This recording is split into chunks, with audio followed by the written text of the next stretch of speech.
Alright, today's job we decided to pull these trees down with a rope and a truck. And it's because the trees were so dead. But there's a lot that can go wrong when you pull a tree down.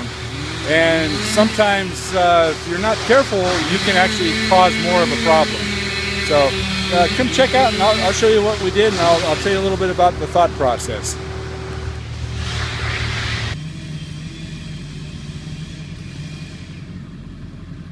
Okay, got pressure on this rope. It's a big bull rope. This tree is so dead, I don't want the guys climbing it. So what I'm doing here is I've got it on the front of the truck because I like to see what's going on. I pulled the rope up just tight, and I got somebody behind me watching traffic. These guys have got a rope over here, but I think that's kind of redundant.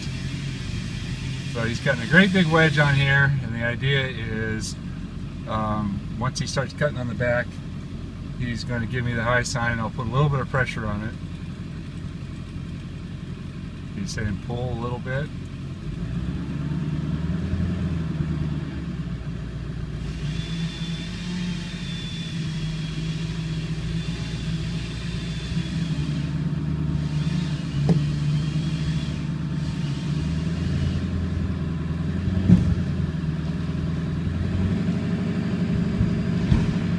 She comes,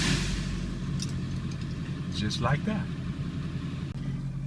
Alright, time for a quick story. 40 years ago, I'm dating myself, when I first started this business, I didn't quite know what was the right thing to do and made a lot of mistakes. Well, we had this job, we had to tear out a pampas grass from a backyard, and the pampas grass was right in line with the gate. And we thought, you know, if we could tie a rope around this thing and pull it from the street. I had a big old, let's see, it was a 1956 GMC. It didn't even have a dump on it. It was a big flatbed, but it was heavy duty. So we tied the rope around this big hitch on the front and tied it around the pampas grass, and we had about 150 feet of, it was an old gold line climbing rope, and we thought, oh, that'll be plenty strong. Well, we started pulling and pulling and pulling, and sure enough, the rope snapped right at the pampas grass. Thing came back like a big rubber band, and it went right through the radiator. So, lessons learned. Ropes break, things can go wrong. So if you're going to do anything like this, pulling a tree down or doing something, make damn sure you know what you're doing. Alright, we got the second one. It's about a 40-foot alder, but all the stuff is leaning back over.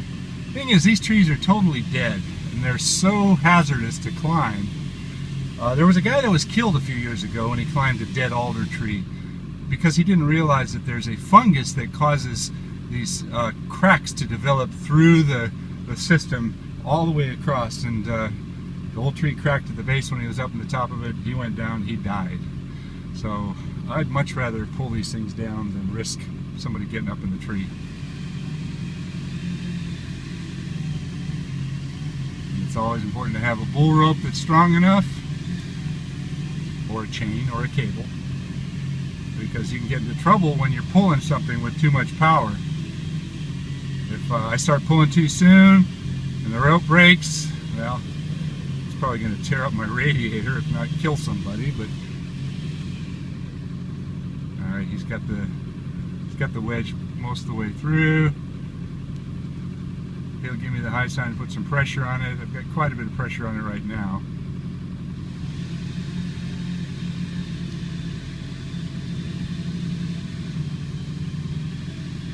I'm watching for his nod because he's got control of the chainsaw.